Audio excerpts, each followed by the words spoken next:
Good evening. So happy to see you all.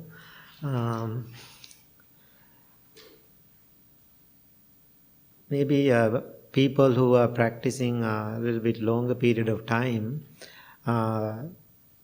those people maybe know some Pali words and Sanskrit word, dharma, karma, right?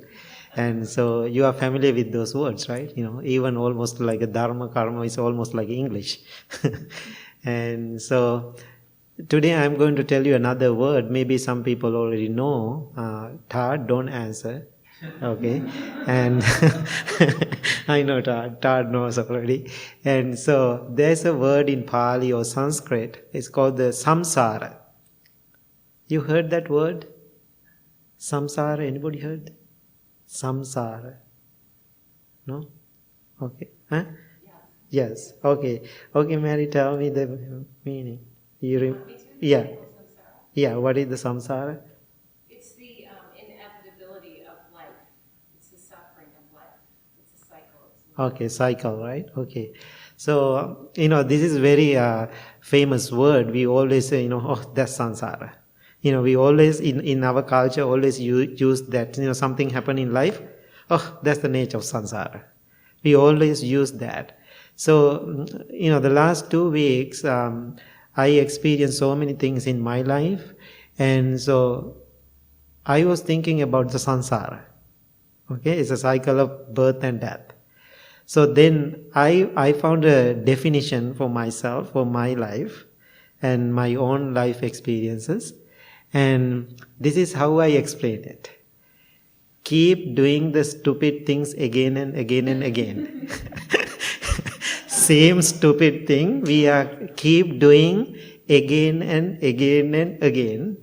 Why we do it? With our ignorance. Because our ignorance is so powerful. I think that's the best explanation, right? Everybody can relate it to that, right? We are keep doing. We know this is not helping.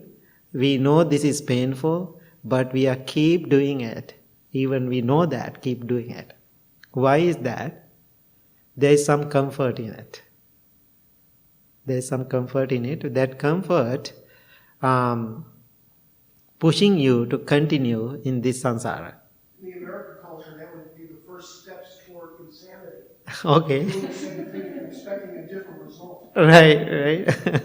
Thank you so much sharing. So, now you understand that's our human nature. We always do that. That's why we always get into the trouble and problems and pain and sadness and disappointments in our life. So the biggest thing we don't like to face in our life. Can you guess something? The biggest thing we don't like to face in our life? Change. What else? Death. Ourselves. Hmm? We don't want to face ourselves. Ourselves. Okay. Good. Very good. What else? Failure. Okay. Okay. Okay. You are our own fears. So. Loss. Okay, I understand. So what I experience, biggest fear I don't want to face to the reality. I don't want to face to the reality. We all don't want to face the reality. What we are trying to change the reality way I want. So I experience now being a monk last 40 years. Believe me, I'm not perfect.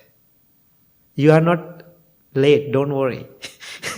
Okay, so, I try to understand. That's why I said last 2 weeks, I try to understand lots in my mind because I don't want to face the reality. Reality is fun. Is it fun? No. It is not fun. But however, if you are facing to it, it will be fun. It will be wonderful. Other thing I experience in our life, in my life, I don't want to relate to you. Maybe whatever I talk today, it will relate to you. Okay, this is relate to me. I always looking for something to make myself happy. We all do, right? We always looking something to make myself happy. And so why we are keep searching? Because whatever we have in our life, we are not happy with. We are discontent. We are not satisfied. So then always we are believing something good in future. Something better in future. That's how whole world is moving, continuing. Because we all are believing that is the fuel, that is the energy to this continuation. We always believing something is there. The place we are going, place we are expecting, place we are wishing in our life, which is what? Unknown. Which is unknown, we don't know. But still we are trying to figure it out. It is okay. But when we are in that kind of mindset, very difficult to face into the reality. Then, when you experience something inside us, then you are looking for answers.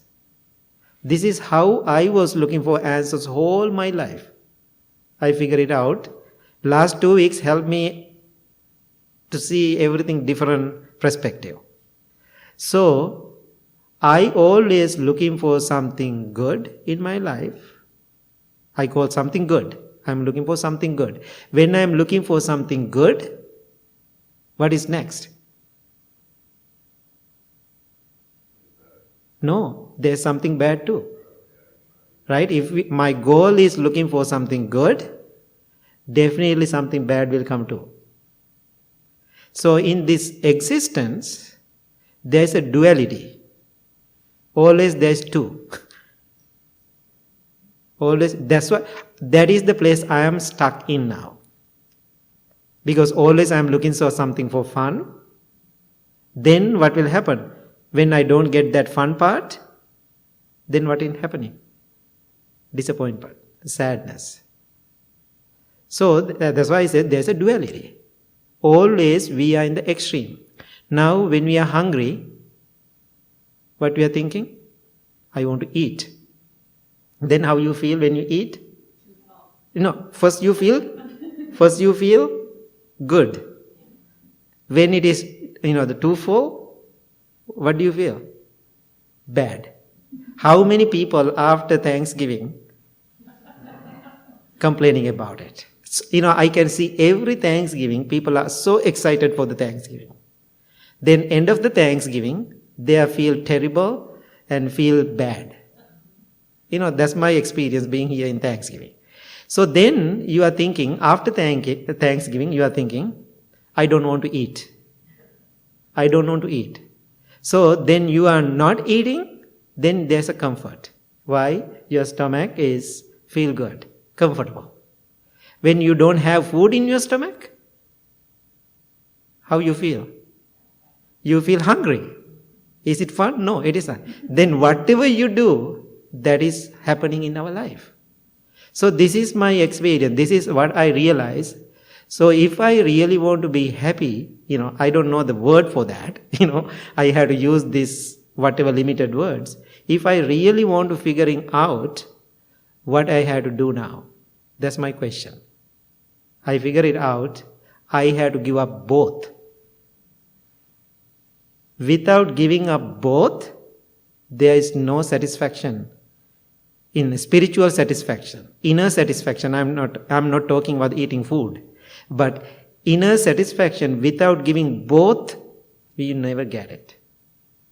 So one night, I couldn't sleep.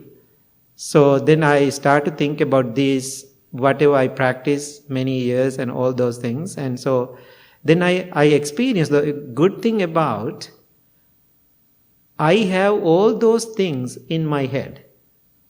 Stored. Being a monk many years and being in that, that journey, I have information. But information always processing physically or emotionally when we are going through something. So then I was so grateful, middle of night, I realized the best thing to give up. Usually when we give up, we love to give up. I'm going to give up. This is how we give up. Usually ordinary people like us, this is how we give up. I give up this, which means I go and grab this. That's how we give up.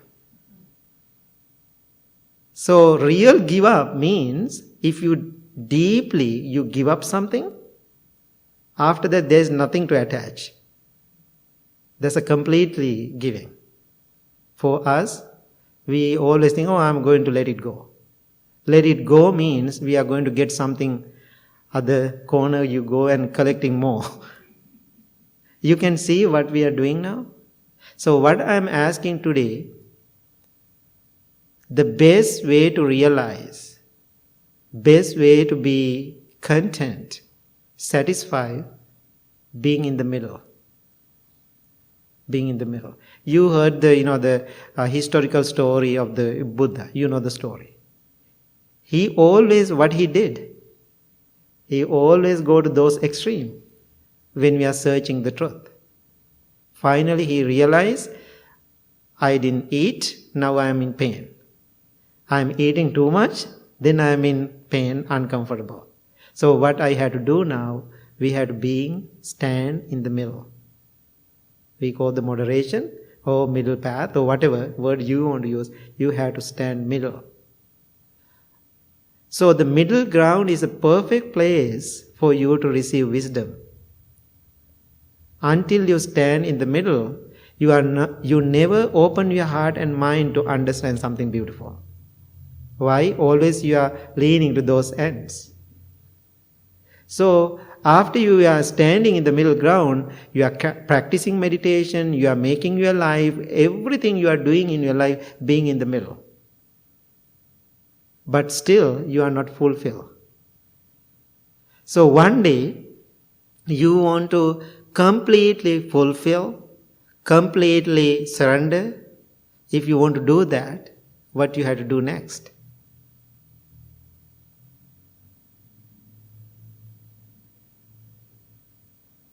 Any thoughts? Give up the middle. You have to give up the middle. So until you have middle, you have those two ends. I know it's too much maybe for today, but keep in your mind. Keep in your mind. So middle ground is a really good place for us to stand. Our goal has to be right now being in the middle. But I'm just telling you, one day you have to give up the middle. Until you are holding to the middle, there is no freedom. So, other good thing I realize in my life, letting go is the best practice. Then I realize the dark side of the letting go. Letting go means, for most of us, getting something into our life. I think why? Again, we are not ready to face to the reality. So I'm asking you now, I'm trying myself too, letting go means emotionally, physically, you can let go. That totally bond. Then you can say, after you do that, I love that person, I love the world, I care about the world. You can say all those words. But there's no bond. Because that bond is the attachment. So, then when we say, I love you, it is not real love. But in the world, maybe it is real to the people. But the deep sense, it is not a love because it is conditioned. It is conditioned. So, I'm suggesting you to, I'm trying. How we have to work hard every single day to understand this reality, this truth, and find middle ground and get more wisdom. I think it is so challenging. Why it is challenging? Large emotional distraction in our lives. Then you are thinking, because I don't want to live with people. I don't want to have a family. I don't want to have nobody in my life. I go somewhere else. Then I don't want anything. I am free. I am just by myself. That doesn't work too. Okay, that doesn't work too. Then Buddha said, you fed up world with people, then you are thinking, I'm going somewhere else to live my life. But still you can be lonely, by yourself. Buddha said, even you go by yourself, there's a second person. Who is the second person according to the Buddha's teaching? The second person is there. Even you are middle of the forest by yourself, to be lonely, yourself, by yourself. But there's a second person, Buddha said. Who is the person? Your desire, your attachment is the second person. More than being with another person, that one harming us more than that. Why? Day and night, morning and days, every minute we are worrying about it. We are sad. So, any thoughts? Yeah. If we can learn to not to expect the result, we can separate ourselves from the result of any act, and that we can actually perform that act in loving kindness or in our concept of a higher power, then we can let the result go. Right. Yeah, exactly. Yeah, that's what we had to do. The letting go, even the result. That's why I said, the good and bad, both we had to let go. It's hard, yeah.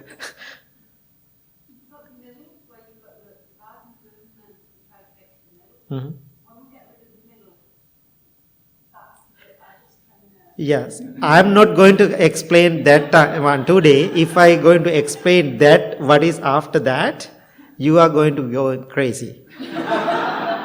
Right? It's too much to handle.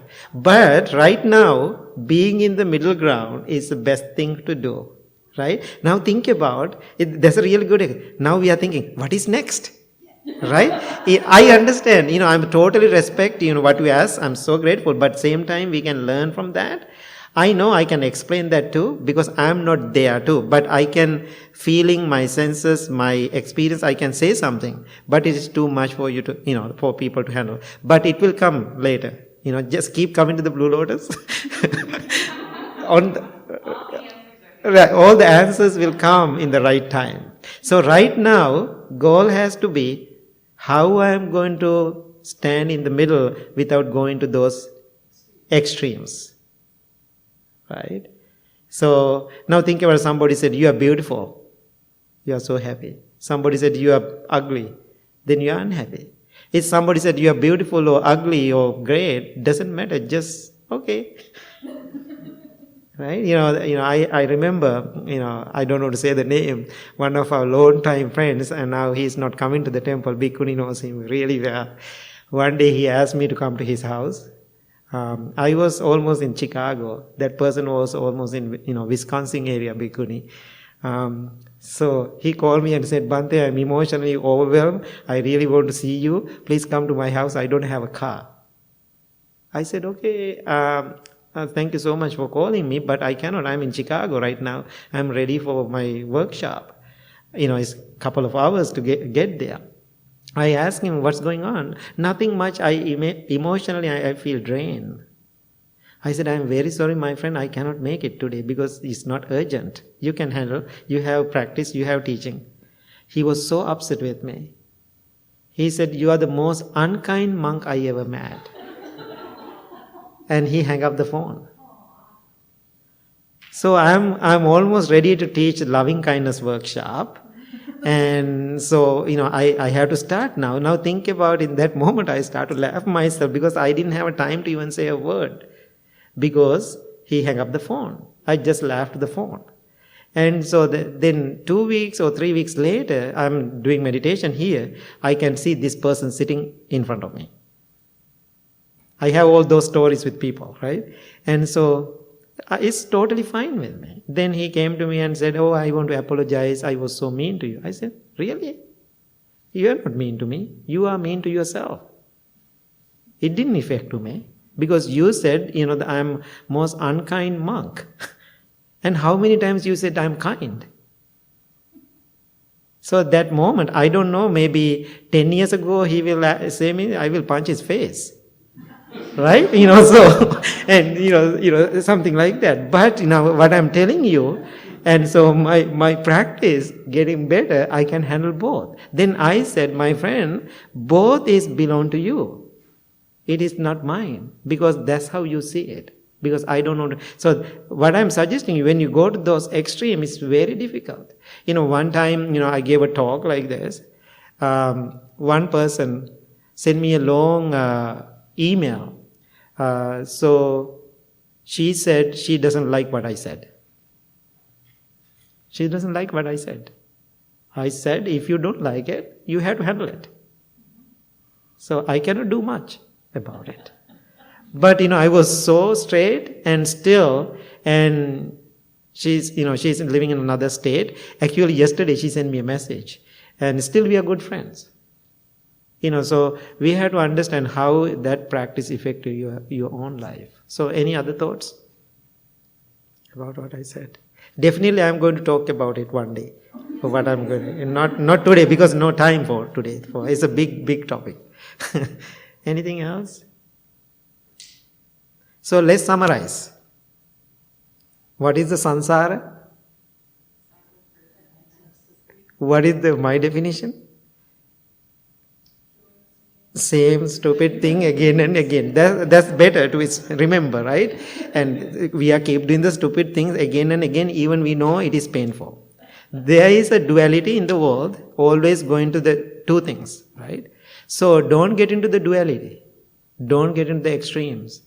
Stand in the middle, practice and develop and cultivate your mind. Then find the peace in there. Then one day, if you keep doing it, you feel I'm ready to give up the middle. I talked to one of my other friend about something, giving up some certain things. Then that friend said, that friend was so upset about it. So then I realized myself, maybe it is not truthful to that person to giving up that. But right now, letting go and giving up is meaningful and truthful to me. So that means I have to follow my heart, whatever I feel right for myself. Right? Maybe I'm wrong, but it doesn't matter. In the right now, it is, So be careful. We are not satisfied. We always looking for something new. So I realize, the last 2 weeks, I don't have any doubts about what I'm doing. I don't have any doubts about my path. I don't have any doubts what I'm, this journey as a monk or doing the spiritual work, I feel I'm going right direction. So now what I'm asking you now, so look for somebody, you can find some help and guidance. That person or people will guide you. That's what we call this sanctuary. This place will help you to guide your life. Okay, that means we are guiding ourselves, same time we are helping you all. Okay.